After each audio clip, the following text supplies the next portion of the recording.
ময়মনসিংহের ভালুকায় উপজেলা স্বেচ্ছাসেবক দলের আহ্বায়ক আসাদুল্লাহ চৌধুরীর ধ্রুবর বিরুদ্ধে অপপ্রচারের প্রতিবাদে সংবাদ সম্মেলন অনুষ্ঠিত হয়েছে। বিস্তারিত থাকছে সাইফুল ইসলামের প্রতিবেদনে। সোমবার সকালে উপজেলার পৌর সদরস্থ সিটি গার্ডেন 2 রেস্টুরেন্টে এই সংবাদ সম্মেলনের আয়োজন করা হয়।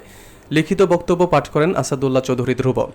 লিখিত বক্তব্যে তিনি অভিযোগ করেন, ভালুকার ভয়াবহ এলাকায় অবস্থিত নর্বস নিট ইন্ডাস্ট্রি লিমিটেড দখল করার উদ্দেশ্যে স্থানীয় একটি মহল দীর্ঘদিন ধরে ষড়যন্ত্র চালিয়ে যাচ্ছে। বিশেষ করে স্থানীয় তারেকুল্লাহ চৌধুরী কোম্পানির ব্যবসা বাণিজ্য জোরপূর্বক দখল করতে বিভিন্ন কৌশল অবলম্বন করছেন।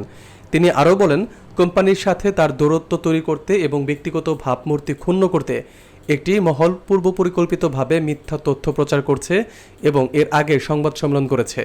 এই অপপ্রচার সম্পূর্ণ ভিত্তিহীন ও ষড়যন্ত্রমূলক। আসাদুল্লাহ চৌধুরী ধ্রুব বলেন, তিনি সর্বদা জনগণের সেবায় কাজ করছেন। তার বিরুদ্ধে মিথ্যা অপপ্রচার চালিয়ে বিভ্রান্তি সৃষ্টি করা হচ্ছে। এ সময় তিনি বৈষম্যহীন বাংলাদেশে ন্যায় বিচারের দাবিও জানান। সংবাদ সম্মেলনে স্থানীয় রাজনৈতিক নেতৃবৃন্দ, গণ্যমান্য ব্যক্তিবর্গ ও সাংবাদিকরা উপস্থিত ছিলেন।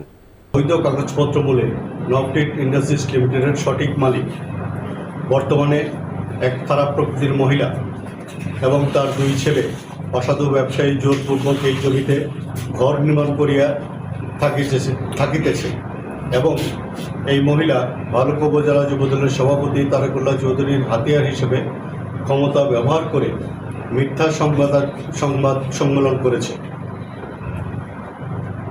আমরা নবটেক ইন্ডাস্ট্রিজ লিমিটেডের পক্ষে থেকে নিন্দা ও প্রতিবাদ জানাচ্ছি।